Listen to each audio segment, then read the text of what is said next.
मैं वो लड़का था जो टीसीएस से रिजेक्ट हुआ था, लेकिन उसके 2 साल बाद मैंने ऐसा क्या किया कि मैं उबर में सेलेक्ट हो गया। तो आज की वीडियो में मैं अपना उबर का इंटरव्यू एक्सपीरियंस शेयर करूंगा। इंटरव्यू से पहले मैंने 3 चीज़ें ऐसी क्या करी, जानते हैं आज की इस वीडियो में।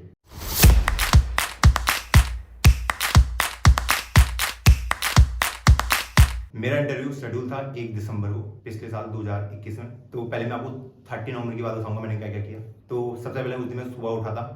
मैं बहुत ही थोड़ा लो फील कर रहा था, डिप्रेस भी हो रखा था कि क्या होने वाला है कल, क्योंकि मेन डे था मेरे लिए, मेरी लाइफ के लिए भी। सबसे पहले मैंने अपना इंट्रो तैयार किया, क्योंकि मैंने उससे पहले किया नहीं था। तो 30 नवंबर को मैंने वीडियोज़ देखना शुरू करा यूट्यूब पे।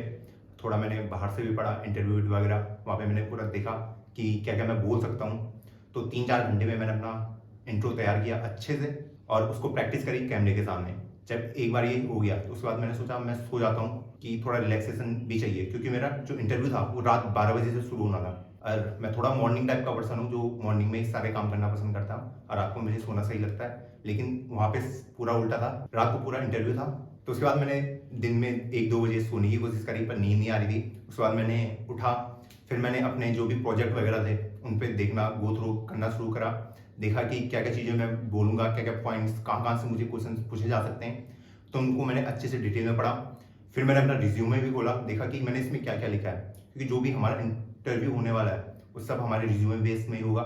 जो भी एंट्री हमने उसमें करी है, कुछ भी अगर आपने डाला है, कहीं से भी आपको क्वेश्चन पूछा जा सकता है। तो इसलिए रिज्यूमे में कुछ भी फेक नहीं करना। अगर आपको देखना है कि रिज्यूमे कैसे बिल्ड करते हैं, मेरा रिज्यूमे कैसे था, तो ऊपर एक आई बटन आ रहा होगा, वहाँ पे आप जाके देख सकते हैं। तो मैं अपने सारे प्रोजेक्ट वगैरह पूरे गो थ्रू कर रहा था। फिर मैंने अच्छे से प्रैक्टिस किया कैसे मैं खुद को प्रेजेंट करूंगा। मैंने अपना ड्रेस कोड है वो भी पहले सही किया। तो मेरे पास कोई सूट वगैरह था नहीं जो मैं जाके वहाँ पे पहनूं, तो मैंने सिंपल रखा, पैंट शर्ट और वाइट। आपको अभी दिख रहा होगा यहाँ पे वीडियो में कि ये मेरा लुक था। टाई वगैरह मैंने आराम से पहना, और रात का टाइम था, थोड़ा ठंडियों का भी टाइम था, तो स्वेटर वगैरह मैंने पहनी थी। तो मैं हीटर वगैरह ले आया था ताकि थोड़ा रूम गर्म रहे रात को और मैं आराम से इंटरव्यू दे पाऊँ। तो रात 9-10 बज चुके थे, तब मैं सिस्टम डिजाइन पढ़ने लगा, हाई लेवल सिस्टम डिजाइन। और मैं गौरव सेन सर की वीडियो देख रहा था, गो थ्रू कर रहा था कि हाँ क्या क्या उन्होंने पढ़ाया है, ताकि थोड़ा कॉन्फिडेंस बिल्डअप हो। और अगर मैं सच बोलूँ तो मैं उबर टारगेट भी नहीं कर रहा था, मेरा मेन टारगेट सिस्को था।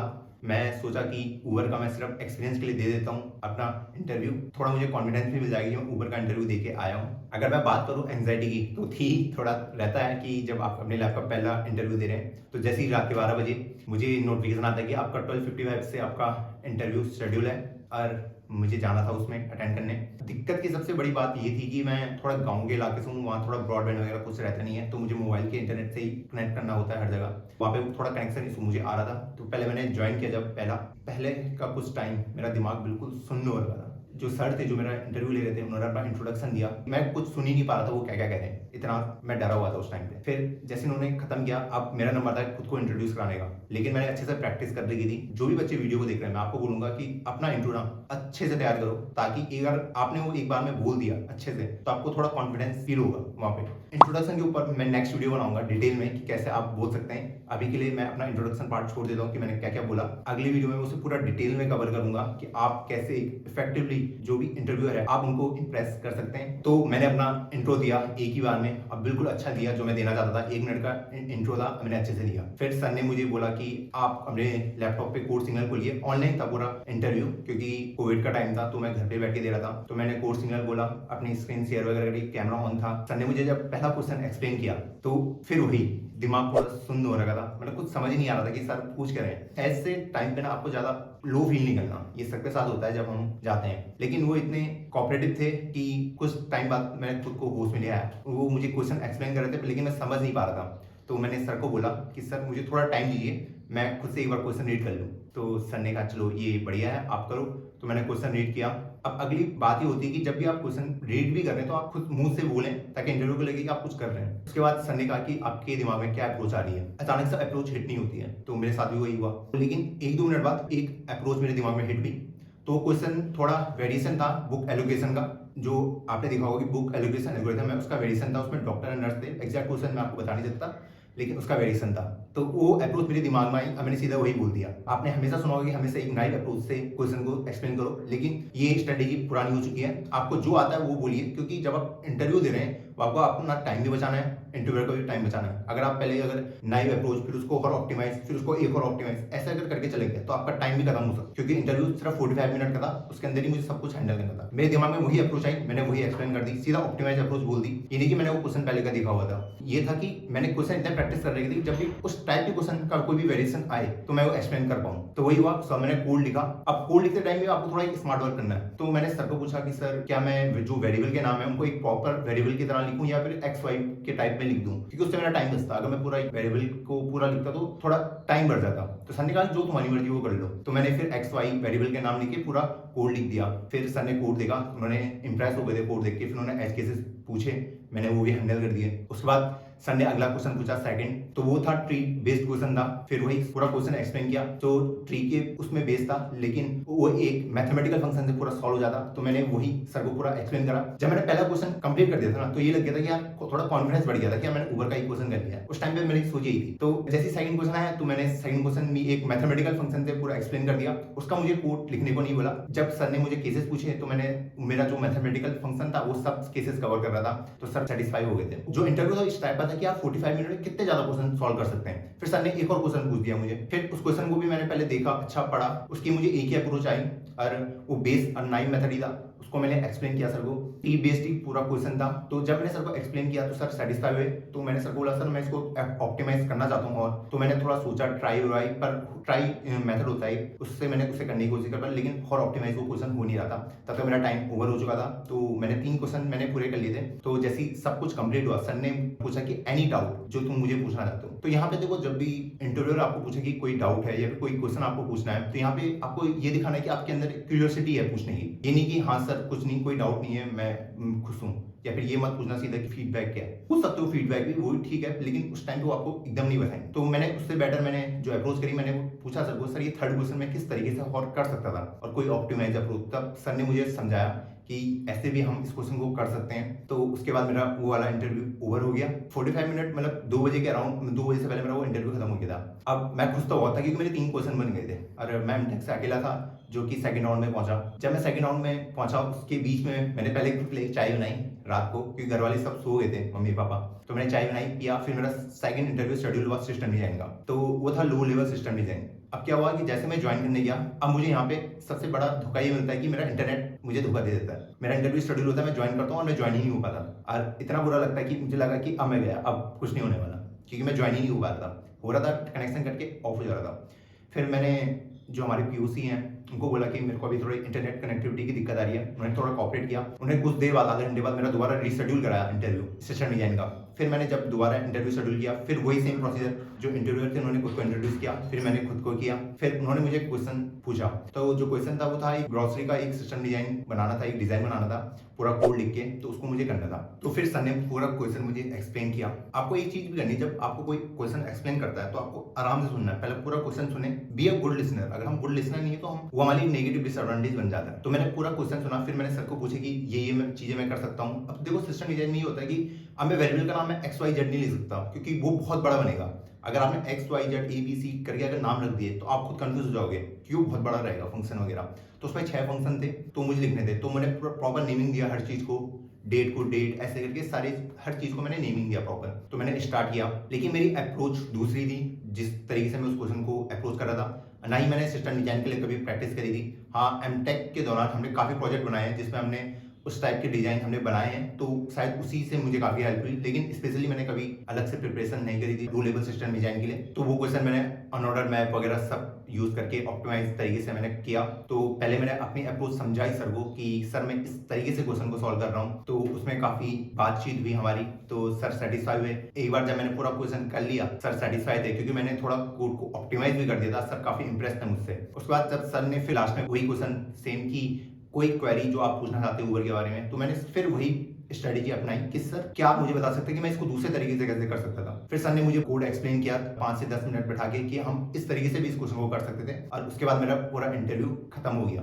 अब फिर से मेरे पास पूरा एक ब्रेक था आधे ही घंटे का। फिर मैं चाय बनाई दोबारा, क्योंकि थोड़ा डरा हुआ भी था, नर्वस रहता है इंसान जब आप पहले वाले इंटरव्यू देते हैं। मैं खुश भी हुआ था कि हाँ मेरे 2 राउंड निकल चुके हैं, अब मेरा तीसरा राउंड शेड्यूल होने वाला था। तो फिर मेरा थर्ड राउंड शेड्यूल हुआ, तो मैं लैपटॉप से ज्वाइन हुआ, लेकिन फिर वही कनेक्टिविटी की इशू आ गई। लेकिन थर्ड राउंड मेरा था प्रोजेक्ट प्लस एचआर राउंड। जब जब मैं ज्वाइन किया तो मैंने सर को बोला, सर मेरे को थोड़ी कनेक्टिविटी की सवारी, क्या मैं मोबाइल से ज्वाइन कर सकता हूँ? सर ने कहा आप कर लो मोबाइल से, क्योंकि कम्युनिकेशन ही करना था उस मेन राउंड में। तो मैं मोबाइल से कनेक्ट हुआ, फिर कैमरा वगैरह सब ऑन था, तो सर ने काफी लाइट माहौल बना दिया था कि पूछा कि तुमको रात को उठने की आदत है, ऐसे मतलब थोड़ा बेसिक से क्वेश्चन पूछे यार, मतलब मुझे कंफर्ट फील करा दिया। तो वहां से मेरा थोड़ा कॉन्फिडेंस अच्छा हो गया। फिर सर ने मेरा रिज्यूमे देखा, तो सर ने बोला कि जो तुम्हारा प्रोजेक्ट है एमटीपी का ब्लॉकचेन के ऊपर, उसके ऊपर मुझसे क्वेश्चन पूछने लग गए। तो इंटरव्यू में मेन ये भी होता है कि इंटरव्यूअर आपसे कोई क्वेश्चन पूछेगा तो उसके डीप डाइव भी आपके साथ उस क्वेश्चन पे कर सकते हैं। तो सर को वो टेक्नोलॉजी अच्छे से आती थी, तो सर ने मुझे डिजिटल सिग्नेचर के ऊपर बहुत अंदर जाके चीजें पूछी, और जो मेरे प्रोजेक्ट में था मैं उसमें डिजिटल सिग्नेचर का अल्टरनेटिव दे रहा था, जिससे सिक्योरिटी बहुत ज़्यादा बढ़ रही थी। तो फिर मैंने वो पूरी चीज़ें सर को एक्सप्लेन करी, आज सर काफ़ी खुश थे। फिर सर ने मुझे 2-3 क्वेश्चन और पूछे इधर उधर से, मतलब रिज्यूमे के अंदर से ही। उसके बाद बिहेवियरल राउंड शुरू हुआ, सर ही ले रहे थे मेरा पूरा। फिर जो बेसिक एचआर क्वेश्चन होते हैं कि why do you want to join Uber, इसके आंसर आपको अच्छे से पता होने चाहिए। ये सारे आंसर आपको इंटरव्यू पे मिल जाएंगे जब उनकी चीट शीट है। लेकिन ये गलती मत करना कि आप डायरेक्ट वही आंसर बोल रहे हैं, उनको खुद से मॉडिफाई करके उन आंसर को आपको बोलना है, ताकि वो थोड़ा एक जेन्युइन आंसर भी लगे। ऐसे लगे कोई आप कोई कंपनी को एक बटरिंग कर रहे हो। अगर आप ओल्ड आंसर बोल रहे हो जो 10-20 साल पहले लिखे गए हैं, वो मत बोलना।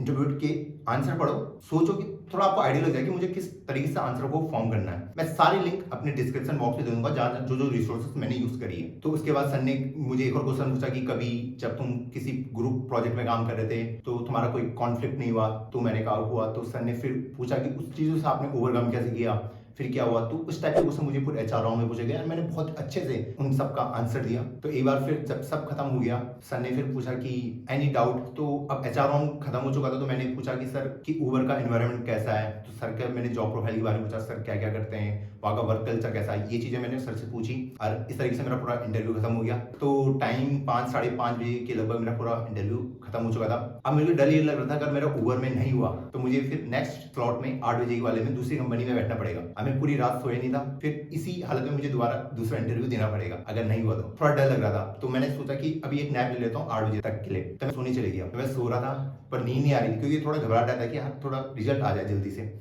तो मैं आधा घंटा सोने की कोशिश करी, फिर कुछ देर बाद मैंने फोन खोला तो मुझे पीओसी का मैसेज आया कि उबर के लिए आप सिलेक्ट हो चुके हो। जो खुशी मेरे चेहरे पे थी उस टाइम पे, मतलब बहुत खुश था। मेरे मम्मी पापा को बताया, काफी खुश था। उस समय ये पता नहीं था ये इंटरनेशनल पैकेज है डोमेस्टिक पैकेज है। मैं खुश हो चुका था कि मैं उबर के लिए सेलेक्ट हो चुका हूँ। मैं बहुत खुश था उस टाइम पे। फिर मैं वेट कर रहा हूँ ऑफिशियल कंफर्मेशन का, क्योंकि ऑफिशियली भी आना चाहिए। अभी तो पीओसी ने मुझे बताया, तब ऑफिशियली आता है कि हाँ मैं सिलेक्ट हो चुका हूँ और मुझे इंटरनेशनल पैकेज ऑफर हुआ है। और मैं लिटरली बहुत ही ज्यादा खुश था। अब बात ही आती है जो कॉमन डाउट होते हैं कि भैया क्या इंटरव्यू में इंग्लिश में बात करनी चाहिए, हिंदी में कम्युनिकेट करना चाहिए? अगर हम फंबल कर गए इंटरव्यू में तो क्या होगा? देखो इंग्लिश मस्ट है, आपको बोलनी ही पड़ेगी। अगर आपको कोई भी इंटरव्यू हो रहा है, कोई आपको कह रहा है कि हिंदी में भी चल लेगा, तो डेफिनेटली आप जज होने वाले हो हिंदी के बेसिस में। ये आपको रियलिटी बता रहा हूँ। मेरे यहीं के दोस्तों को हिंदी लैंग्वेज बोलने के चक्कर में रिजेक्ट किया गया इंटरव्यू से। उनका पूरा इंटरव्यू अच्छा गया, लेकिन सिर्फ जस्ट बिकॉज ऑफ हिंदी उनको रिजेक्ट कर दिया गया। तो आप अपने इंग्लिश में थोड़ा काम करें। नेक्स्ट वीडियो में बताऊंगा कि क्या क्या आपको करना है ताकि सब कुछ इंप्रूव हो।